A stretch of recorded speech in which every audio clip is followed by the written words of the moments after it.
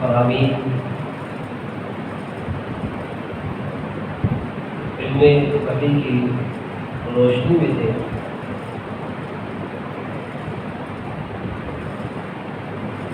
جو اللہ کی مرضی کے بغیر اس کی منشا اور اس کے اذن اور اس کے ارادے کے بغیر بات نہیں کرتے، جن کی بات العلم کا بھائی ہے۔ رحمت اور بخشش کی دعا جناب صحابہ کرام کے لیے، اہل بیت رضوان کے لیے، تابعین اعظام کے لیے، فقہاء کرام کے لیے، محدثین اعظام کے لیے، علماء کرام کے لیے، جو اپنے اپنے وقت میں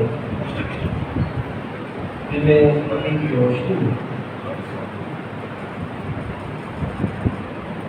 علم وحی کو ہی سمجھاتے رہے، پڑھتے رہے، پڑھاتے رہے۔ عزیزان گرامی،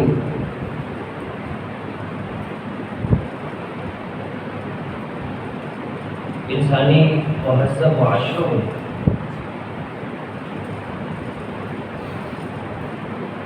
بامقصد زندگی کا اصول اور اس کے ساتھ ساتھ تہذیب اور تمدن، رہن سہن، آداب، اخلاقیات، عقائد اور نظریات، عبادات، یہ سب مہذب معاشروں کی تہذیب اور تمدن کی نشانی ہوا کرتے ہیں، اور یہ ساری چیزیں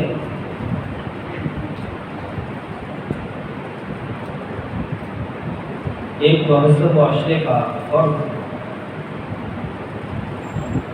بغیر علم کے اصول کے وہ بامقصد زندگی کے اصول کو کبھی بھی حاصل نہیں کر سکتا۔ اور جب زندگی کو بامقصد ہی بنانا ہے، علم کا حصول وہ بہت ضروری ہے، تو پھر ہمیں سمجھنا ہے کہ وہ کون سا علم ہے جس سے ایک انسان کی زندگی بامقصد ہوتی ہے۔ اس سے پہلے کہ ہم یہ بات دیکھیں کہ بامقصد زندگی کے لیے کون سا علم ضروری ہے، ہمیں یہ دیکھنا ہے کہ ہمارا مقصد ہی کیا ہے۔ ہمارا مقصد اللہ نے، خالق کل نے، جس نے ہمیں تخلیق کیا، اس نے خود ہی بتایا ہے وَمَا خَلَقْتُ الْجِنَّ وَالْإِنسَ إِلَّا لِيَعْبُدُونِ، کہ تمہاری تخلیق کا مقصد وہ بندگی ہے، اللہ کے سامنے غلامی اور اپنے آپ کو جھکانا ہے، بندگی سیکھنے کے لیے، بندگی کے اعلیٰ ترین مقاصد کو حاصل کرنے کے لیے۔ ایک انسان جب تک اس علم کو نہیں لے گا جو انسان کو انسانوں کی بندگی سے نکالتا، غلامی سے نکالتا، رب کے سامنے جھکنا اور بندگی نہ سکھا دے، وہ علم وہی اصل علم ہے جس کو العلم کہا جاتا ہے، وہ قرآن اور حدیث کا علم ہے۔ عزیزان گرامی، یہی وہ علم ہے جس کے بارے میں اللہ تعالیٰ فرماتے ہیں شہید اللہ انہ لا الہ الا هو والملائکۃ واولو العلم قائما بالقسط۔ اللہ نے توحید کی بہت بڑی شہادت، اس شہادت کے ساتھ ہی رب نے العلم کو، واولو العلم، العلم کے وارثین کو بھی ساتھ رب نے شامل فرمایا ہے کہ اللہ کے بندو، اللہ تعالیٰ بھی گواہی دیتے ہیں، اور العلم، قرآن و حدیث کو جاننے والے، پڑھنے والے، سیکھنے سکھانے والے، وہ بھی اس گواہی میں رب کے ساتھ شریک ہیں۔ اور عزیزان گرامی، رب فرماتے ہیں امن هو قانت آناء اللیل، امن هو قانت آناء الليل ساجدا وقائما يحذر الآخرة. آپ نے ان لوگوں کو نہیں دیکھا جن کی زندگیاں بندگی میں گزرتی ہیں، مقصد کے حصول کے لیے گزرتی ہیں، اور وہ اللہ سے آخرت میں حضور کے لیے وہ ڈرتے بھی ہیں، کیونکہ زندگی کا مقصد جب بندگی ہو تو بندگی میں جب کوتاہی ہوتی ہے تو انسان پیش ہونے سے ڈرتا ہے، خوف آتا ہے، لیکن اللہ کے رحمت کا امیدوار بھی ہے.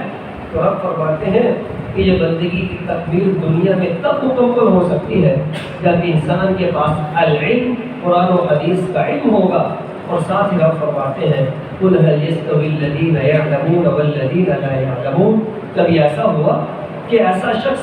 جس کو رب نے علم بھی دیا، العلم بھی دیا ہو، جس کو نہ دیا ہو،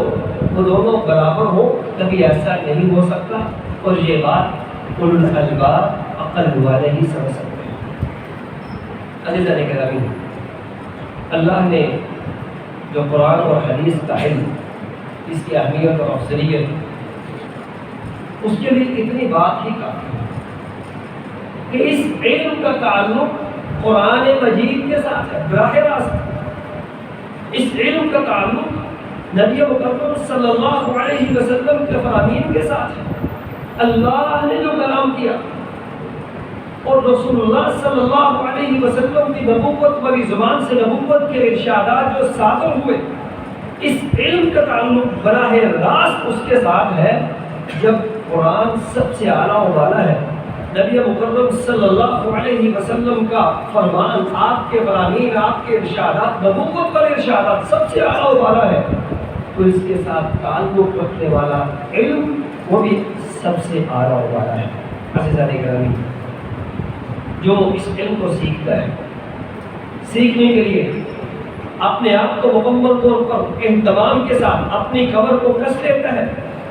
رب فرماتے ہیں ہم نے ان کو بہت سے امتیازات دیے. ان میں سب سے پہلا امتیاز جس کو ہم ذکر کرنے جا رہے ہیں وہ یہ ہے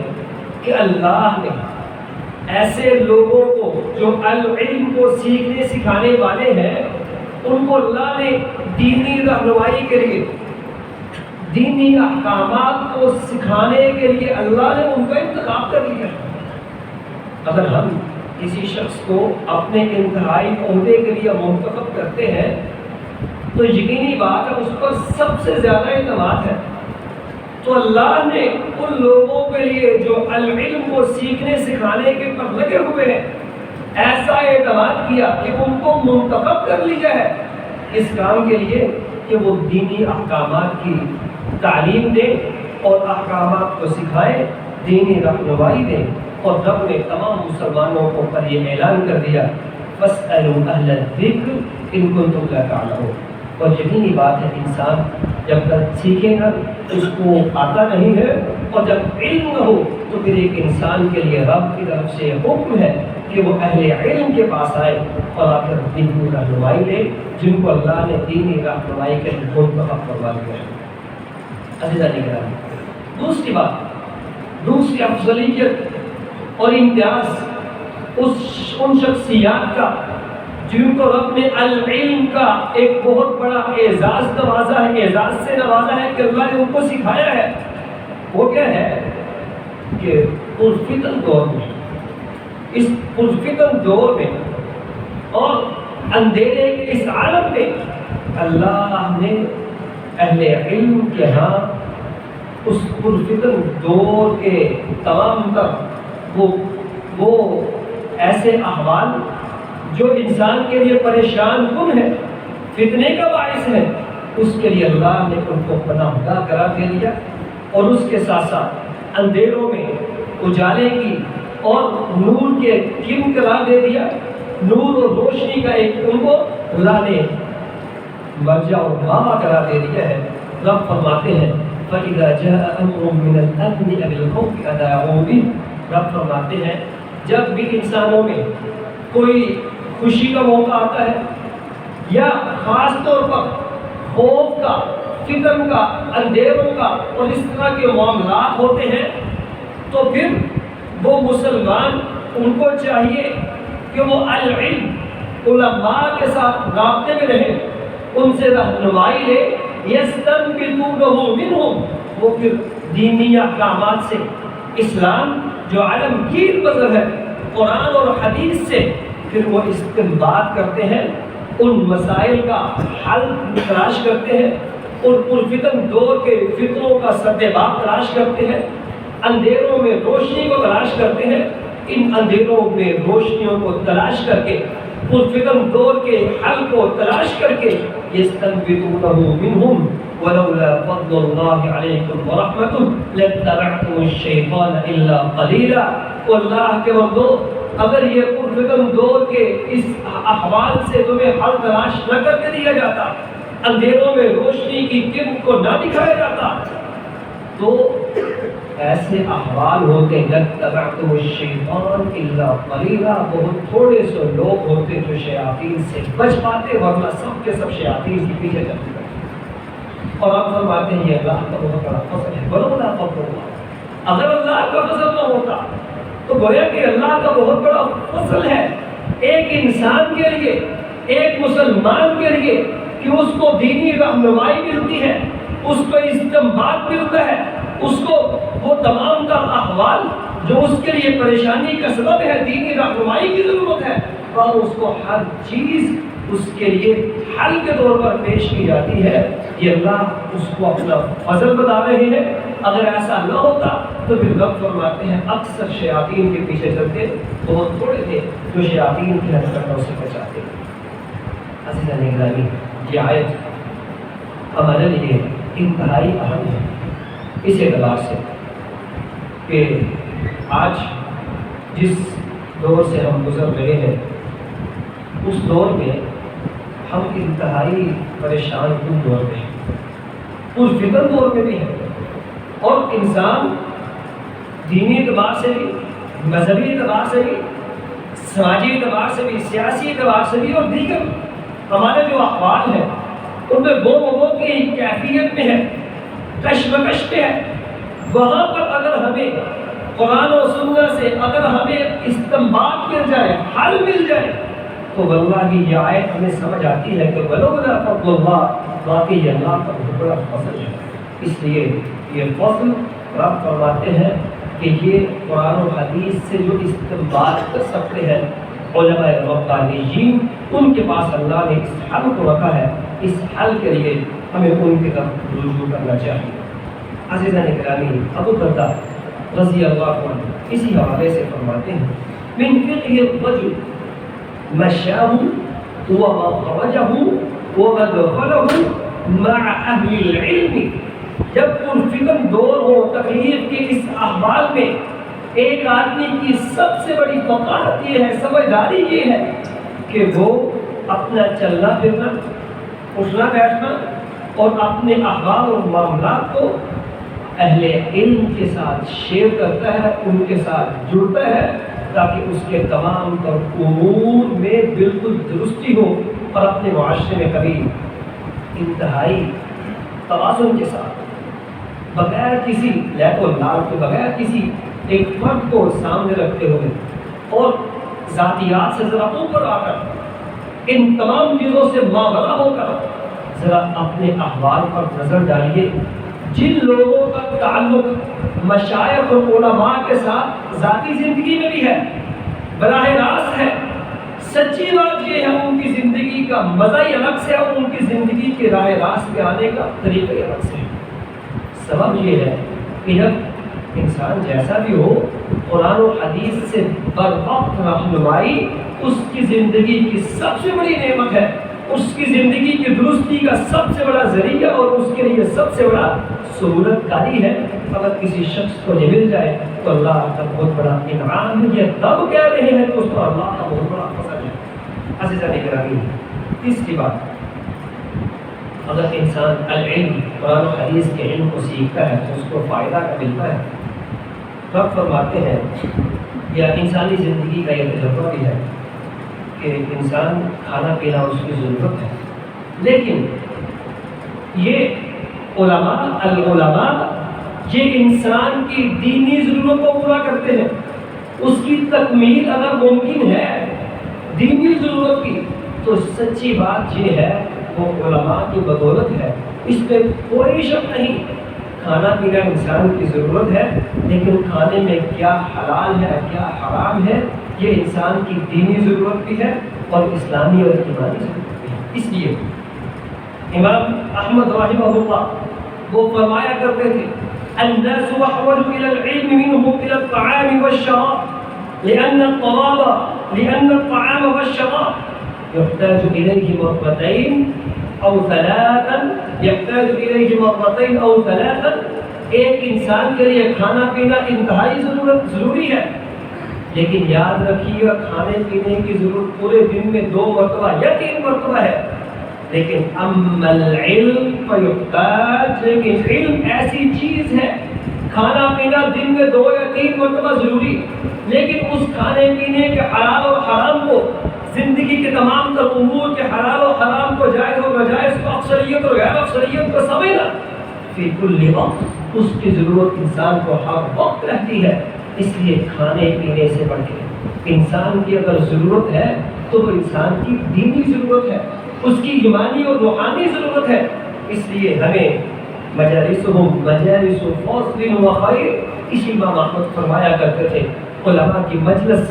علماء کی محفل، ان کی صحبت یہ سب سے افضل ہے، سب سے بہتر ہے، کیونکہ انسان اس میں اپنی دینی ضرورت کو پورا کرتا ہے،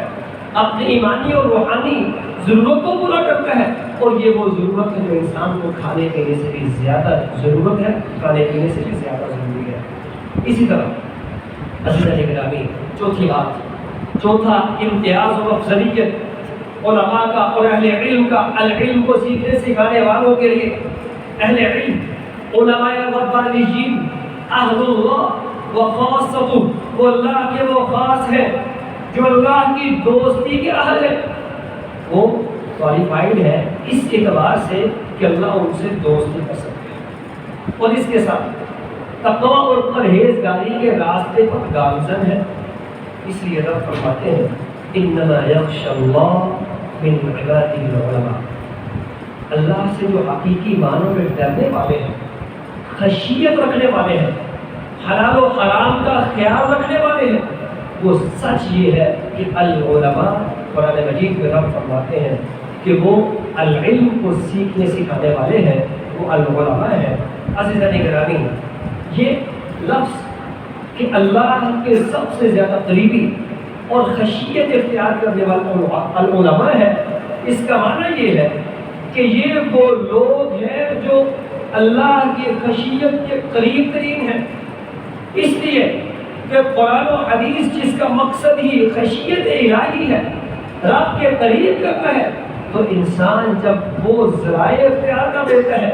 جو انسان کو خشیت اور رب کے قریب کرنے والے ہیں، تو پھر یہ واقع زیادہ ہے کہ انسان پڑھ کے اللہ کے قریب ہو جائے۔ اس کے بہت سے اسباب ہیں کہ العلم کو جاننے والے ہی علماء وہ اللہ کے قریب کیسے ہو سکتے ہیں۔ ان میں سب سے پہلی بات یہ ہے کیونکہ العلماء ایسی تجارت میں مصروف ہیں جو انتہائی نفع بخش ہے، جس میں لاس کا کوئی امکان نہیں، پروفٹ ہے۔ رسول اللہ فرماتے ہیں صلی اللہ علیہ وسلم من دل علی خیر، جو شخص بھی کسی ایک شخص کی رہنمائی کر دیتا ہے، خیر کی طرف اس کو لے آتا ہے، کأجر فاعلہ، اس کو اتنا ہی اجر ملے گا جو اس خیر کو کرنے والے کو ملتا ہے۔ لَن يُنقَصَ مِنْ أُجُورِهِمْ شَيْئًا،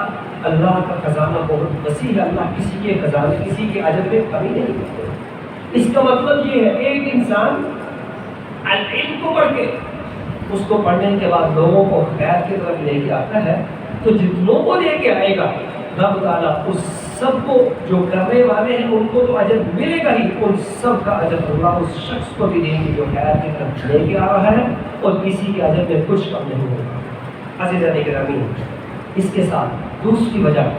انما یخشی اللہ من عباده العلماء، کہ اللہ کے قریب ترین علماء وہ کیوں ہے؟ سبب یہ ہے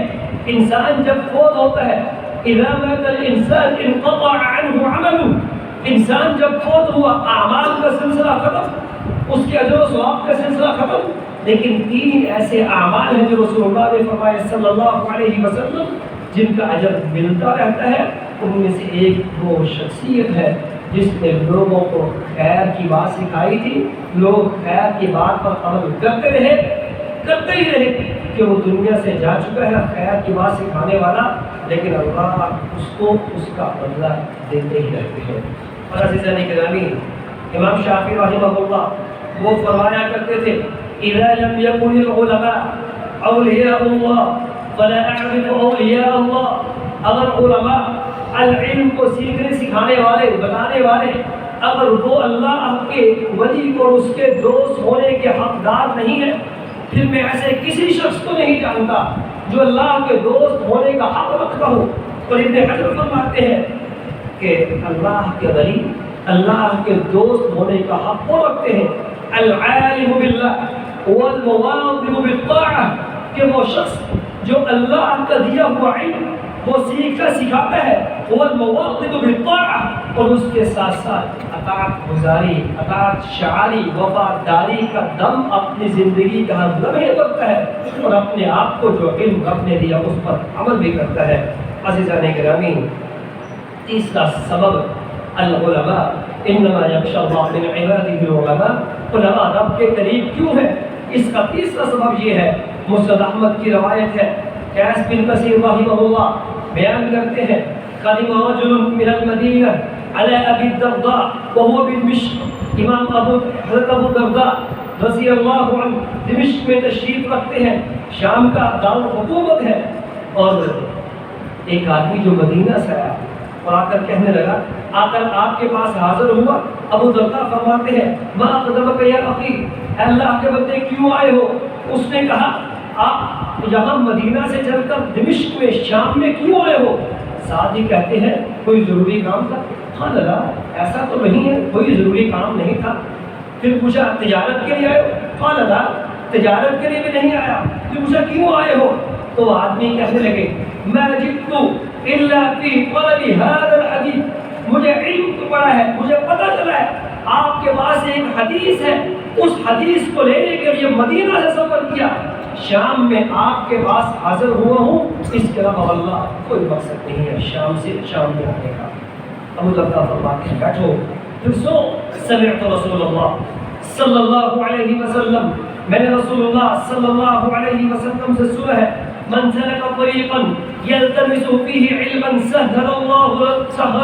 له طریقا الی الجنہ، وہ شخص جو علم کے راستے پہ چل نکلتا ہے، ظاہر مصطفی مسجد یا دیگر مساجد جہاں پر علم اور علماء العلم اور اللہ کے رسول کی وراثت کی تقسیم جاری ہے، مدارس اور جامعات کے راستے پہ ہے، ظاہر وہ مساجد اور مساجد مدارس کے راستے پہ ہے،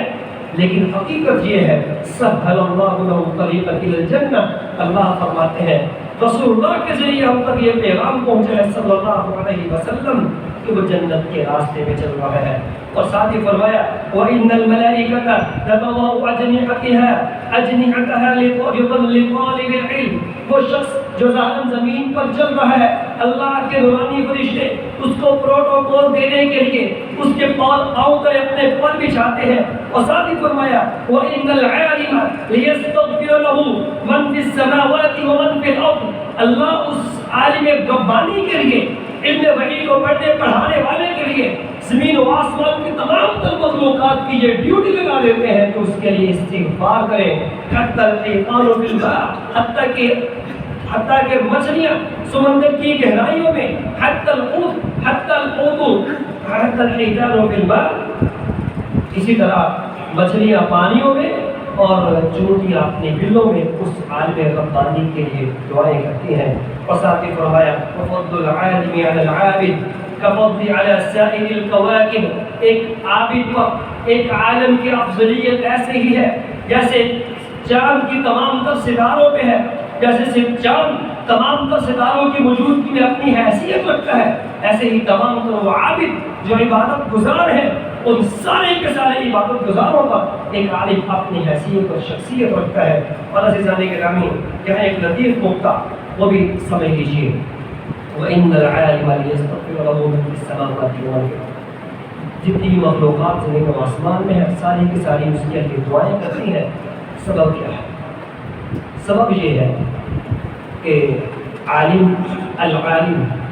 قرآن و حدیث کا عالم ہونا بہت بڑی ذمہ داری ہے، بہت بڑی پوسٹ، انتہائی حساس ذمہ داری۔ جب اتنی حساس ذمہ داری ہو، ظاہر بات ہے انسانی اور بشری تقاضے بھی تو ساتھ ہے نا، تو جب حساس ذمہ داری ہے، ذمہ داری اور پوسٹ بڑی ہے، تو بڑی پوسٹ، بڑی ذمہ داری، حساس پوسٹ پر رہنے والے افراد کی غلطیاں بھی بڑی ہوتی ہیں، اس میں کوئی شک نہیں۔ غلطیاں بھی جتنی بڑی پوسٹ، جتنی بڑی ذمہ داری ہے، اتنی بات کی اہمیت، اتنا زیادہ اس پر حساسیت لاگو ہوتی ہے۔ جب ذمہ داری بڑی ہو، غلطی اتنی بڑی ہوتی ہے۔ اس لیے اللہ نے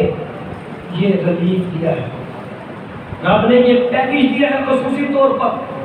جب ذمہ داری بڑی، غلطیاں بڑی بڑی ہو رہی ہیں، رب کی طرف سے یہ ریلیف ہے کہ دنیا میں، آسمانوں میں، زمین پر اللہ نے بالمخلوقات کی ڈیوٹی لگا دی ہے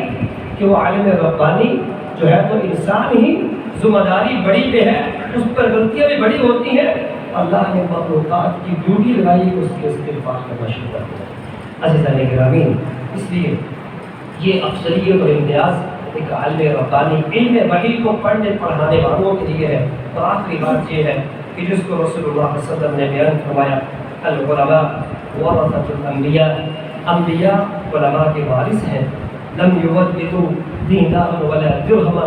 انبیاء اپنی وراثت میں درہم اور دینار نہیں چھوڑتے، جیسا کہ ابو ہریرہ رضی اللہ عنہ نے بازار میں جا کر کے اعلان کیا تھا کہ لوگوں، اللہ کے نبی کی وراثت مسجد میں تقسیم ہو رہی ہے، وہاں پر لوگ جا پہنچے تو دیکھا کچھ بھی نہیں ہے، کچھ لوگ یہاں حدیث پڑھ رہے ہیں، کچھ وہاں حدیث پڑھ رہے ہیں، ابو ہریرہ یہ کیا ہوا، یہاں تو کچھ تقسیم نہیں ہو رہا۔ کہتے ہیں کہ اللہ کے بندو، یہ جو حدیث کے حلقے بنے ہوئے ہیں، قرآن و حدیث کو پڑھنے پڑھانے کی مجلسیں قائم ہے، واللہ یہی رسول اللہ کی وراثت تھی صلی اللہ علیہ وسلم، جس کو ہم نے لینا ہے۔ تو عزیزان گرامی، من اخذ به اخذ بعبد وافر، ایک مسلمان جب رسول اللہ کی وراثت جتنا لینا چاہتا ہے لے سکتا ہے، لیکن یاد رکھیے گا وراثت ہمیشہ اپنوں کو ملتی ہے، ہمیشہ اپنوں کو ملتی ہے۔ تو علماء وراثت کو لینے میں جب اپنے ہیں، کوئی بھی شخص العلم کو پڑھنے والا، پڑھانے والا، وہ اس بات کو اپنے سینے میں رکھ کر اپنا سینہ فخر سے تان کے رکھے کہ جو شخص العلم کو پڑھنے والا، قرآن و حدیث کے علم کو سیکھنے والا ہے، وہ اللہ کے رسول کا اپنا ہے، اس کو اس لیے وراثت مل رہی ہے۔ اور یاد رکھیے، اگرچہ ہم لوگ بعد میں آنے والے رسول اللہ صلی اللہ علیہ وسلم کے جسم کے ساتھی نہیں بن سکے، آپ کے سامنے بیٹھ کر پڑھ نہیں سکے، لیکن آپ کے منہ سے نکلنے والے الفاظ جو سانسوں کے ساتھ نکلتے رہے، ہم آپ کے جسم کے ساتھی نہیں بلکہ ہم آپ کی سانسوں کے ساتھی ہیں، الفاظ کے ساتھی ہیں۔ اس لیے ہمیں العلماء ورثۃ الانبیاء،